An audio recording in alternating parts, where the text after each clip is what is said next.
As India's new cabinet was sworn in May, all eyes were on one of its youngest members, 28-year-old Agatha Sangma. She was among a few young faces brought into government by the Congress Party to inject a sense of youth and energy after its resounding election victory.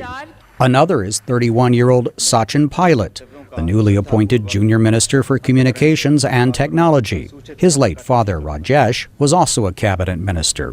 39-year-old Rahul Gandhi, who declined a government position to work on strengthening the party's support, is widely viewed as being groomed to one day become prime minister.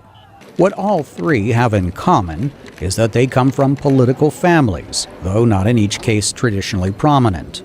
In fact, political dynasties are emerging beyond the influential Nehru-Gandhi clan to a handful of families across India. Sangma, India's youngest national lawmaker, and also now the Minister of State of Rural Development, has been around politics all of her life.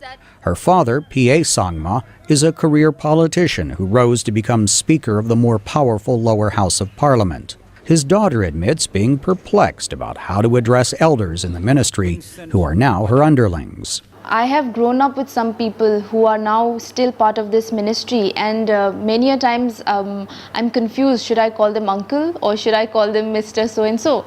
Sangma, trained as a lawyer, acknowledges having an experienced political father as a mentor gives her an advantage, but only in the short term. It is very difficult for really young people to suddenly come up in politics unless they have a political background. But I would not say that one should judge the young political leaders only on this basis. Because yes, we have a name, but name is not the only thing on which we will be able to survive. The second youngest member of the Singh cabinet, Sachin Pilot, agrees family legacy only gets a candidate so far. Coming from a family of politicians or having a background in politics ought not to be a disqualification for an individual.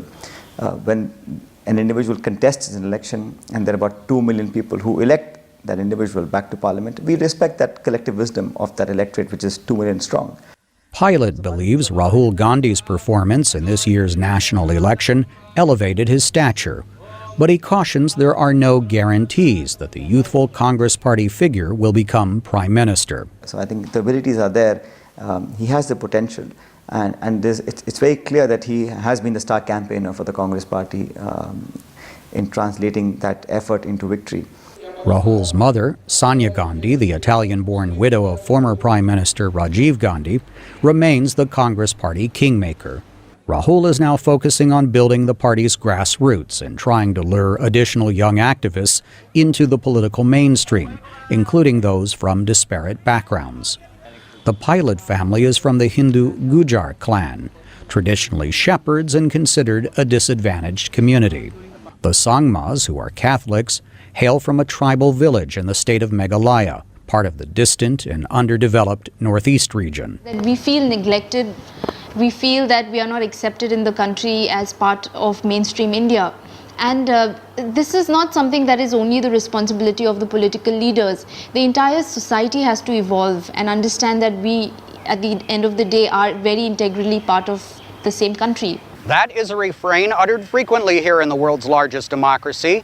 But India's two youngest government ministers are optimistic that more of their peers in terms of age and background will find greater inclusion in the Indian political mainstream. Steve Herman, VOA News, New Delhi.